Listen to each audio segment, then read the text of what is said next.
Welcome everybody back to my channel. This is True Crime Astrology.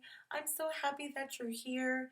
I'm so excited that you're stopping by, hanging out with me for a little bit to hear about true crime and astrology at the same time. I mean, what gets better than that, right? And so before I get started, I just want to thank everybody for subscribing, for liking, for commenting. I read all your comments. I really do appreciate all the feedback. You guys are awesome.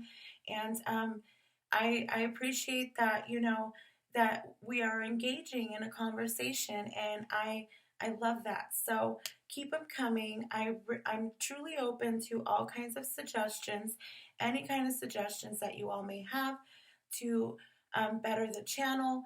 I am completely for them and open to them. So, with that being said, if you are new to my channel, thank you for stopping by for the first time. And yeah, so let's get started because it's been a hot minute, right? I have left you guys hanging, and I do apologize. I've left you guys hanging for about a month now, so I need to come up with like a good routine. It's just when I know that spirit needs me to take a break, I need to take a break, and I take that time to recharge and focus, refocus, and to know exactly what I want to talk about. So, anyways, without further ado, let's get started. We are going to talk about Chris Watts again. Um, so we're going to talk about Chris Watts, and we're going to be focusing on the neighbor surveillance footage that he had, and that really helped crack the case. Like it was really like just on the full front view for everyone to see and know that this guy was lying to everyone and whatnot. So I'm not really going to touch on the astrology too much on this one. I'm going to basically, because I went into meditation and, and I got some things, and I want to just share them with you. So it's gonna be a short video.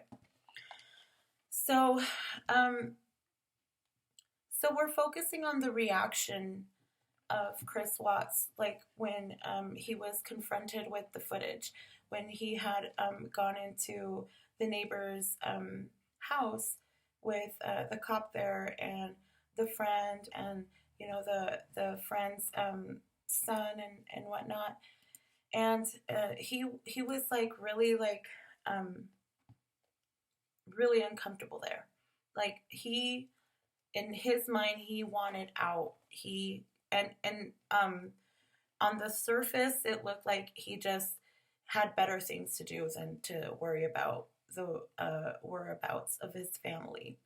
So but so when they started playing the footage, which was right away, he was completely petrified. When the cop comes in and they all begin watching the footage, Chris is looking at his phone like furiously. He is not doing any kind of like productive like research trying to help locate his family. He's literally just going through the screen and just like probably seeing if his girlfriend had gotten a hold of him, and he was not doing anything to like help the situation. And so when they started playing the footage, like he was like just like he didn't care. He didn't want they were like opening the closet door, right? They were opening the closet door where all the skeletons were hidden, quite literally. And so he was just messing around with his phone, trying to appear busy but not engaged in what they were actually doing, which they were trying to see what the surveillance had. So this is where it gets a little a little sad and interesting for me. And this is probably why I hesitated on coming on here and really like letting you guys know what I got through the meditation when I was watching the surveillance. Um, so when he is outside, right? He is outside messing around with his truck, getting everything ready to go get Shanann, who was already at the bottom of the stairs. I don't know if it's in Discovery um, that he did that, but that's just the image I got. Like he brought her down and laid her down, and she was wrapped in a sheet, right, um, at the bottom of the stairs, and that's where he laid her down. And he went outside to the garage and started doing everything. He went to go get his truck, backed in. He started loading some various things in there. Um, but he had laid her down there. And when he did that, he left Bella and Cece um, inside, unattended, obviously, right? Um, and Shanann, of course, was already passed. She had already passed away. But the image I got was the girls were were going up to her. They were like trying to wake her up. They were trying to talk to her. I kind of felt like they were weeping, and I felt like they knew something was terribly wrong, you know, because mommy would usually wake up or make some kind of noise or sound or something, but this was completely like, you know, silent. She was silent, obviously. And so yeah, the girls were very scared, and but they were still relying on their daddy Chris. They were relying on him because um, they knew he would make it better, right?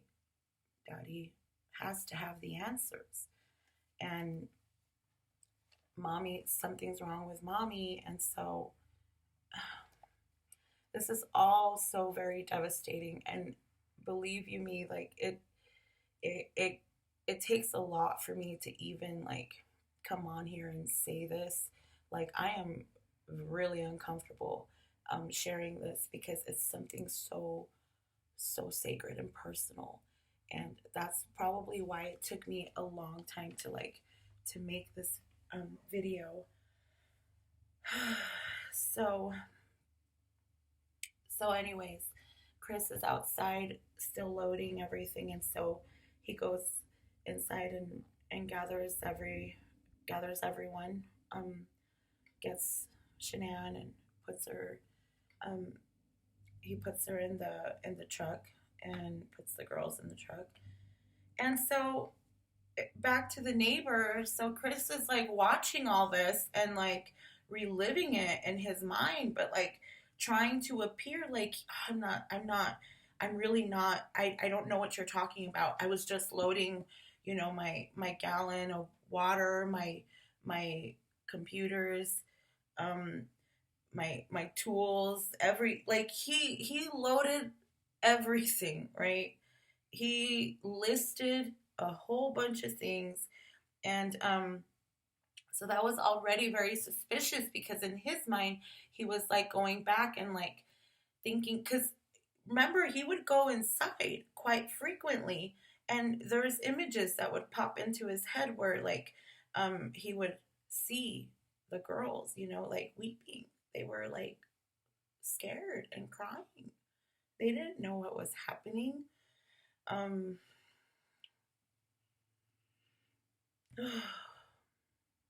my heart goes out to this family, honestly. I can't even fathom, like I can't understand it for the life of me. Okay. So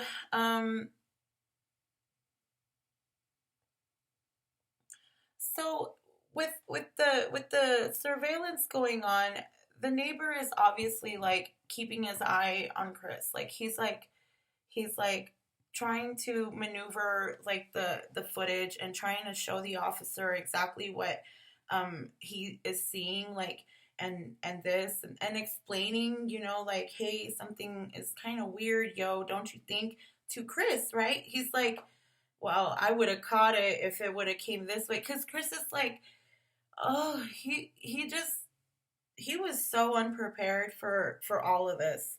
um and it's horrible. It's quite disgusting. um So yeah, Chris never says anything helpful. He's always just like, you know, he has like explanations for the weirdest things, like, oh, I started parking over here because someone was trying to shimmy with a flathead screwdriver. How would you even know that? How would you even know that? That someone was trying to jimmy with a flathead screwdriver? That just stuck out to me for some reason, because that is like a detail that is very detailed. Like he has like very specific details for certain things, but when it comes to like the important stuff, like where's your family, like what happened, what did you do, like he's like, I don't know. I don't know. Oh my gosh. So yeah, the cop asked if other neighbors had cameras, so he could possibly see if someone else had another side of, you know, what he was carrying to his truck, like to confirm, like, okay, let's see if you were really carrying your laptops, your, you know, your computers, your tools, your lunch, your everything. Let's not mention your wife, like, oh my god, this is so horrific. I can't even understand anything of it. So after the detective shows up, after Detective Bombover, I think is his name, he shows up. Uh, Chris is literally, he knows he's in serious trouble now. Um, the detective asks for Shanann's phone. He starts looking through it, and I think this was like a tactic that the police did, because they separated, right? They the detective stayed looking at Shanann's phone, going through it, and then the officer asked Chris if he had any recent pictures of his wife, and so directs him to the master bedroom, and then they go in there, and leaving the detective out in the, I don't know what that's called, the foyer, or I don't know what it's called. Anyways, by the stairs, and so he's like all looking through the phone and seeing that there's no activity. Literally, she did not make any other messages out of her phone. Like complete silence on her end. The only activity from her phone was people trying to get a hold of her, seeing where she was. Okay, so Chris cannot find a recent picture, right? He has an excuse for everything. Oh, I can't help you because of this. Oh, I can't help you because of that.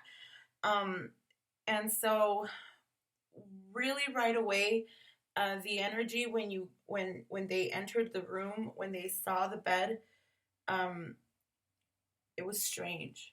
Nobody understood why the bed was like that. Like, and that's the only, if you'll notice, like that's the only thing that's out of place in the entire house. Everything else is where it should be, um, minus, you know, Shanann and the kids. And the bed is so weird. It was stripped of its sheets, no pillows on it, nothing. It was stripped because why? Because he used it, right, to wrap her in it. Um, And also, another thing, when the best friend comes in, she notices that, you know, everything, she's so uncomfortable. And you can tell because she is just like in such shock. Like, she is like, what happened? What is going on? Why can't I find you? And okay, so the bed is completely stripped, and also the curtains are shut.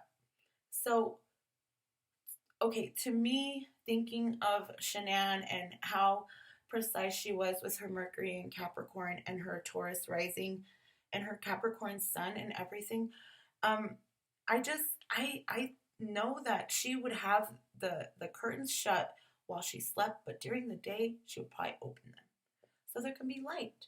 And if they were still shut, then it's frozen in time. She never woke up from that moment, because had she woken up, like the curtains would have been open. So that was all completely strange, and she her best friend did not want to be in her room like that. She did not feel good in there. She knew Shanann would not have a room like that. The curtains completely shut, the bed in shambles, everything was a mess in Shanann's immediate living area. Like, Capricorns aren't really like that. They're very neat, usually, unless they have other stuff going on in their chart. But um, in Shanann's case, she was very neat, and everything was not as Shanann would have it, and so that gave it away. And I guess that's pretty much all I have to say on that. It was really hard to think about the girls through my meditation when it came to the part of them seeing their mommy in that condition. I mean, that's just so hard, and this is so unforgivable. Um, and I hope he never gets out. I hope that he doesn't get a chance to even just be outside prison walls. He's right where he belongs, and I can say that with full confidence. And, anyways, that's all I have for today. Thank you guys so much for stopping by, hanging out with me for a little bit. I truly, truly love you guys and appreciate you guys so much. I hope you guys all have a great day. Bye bye.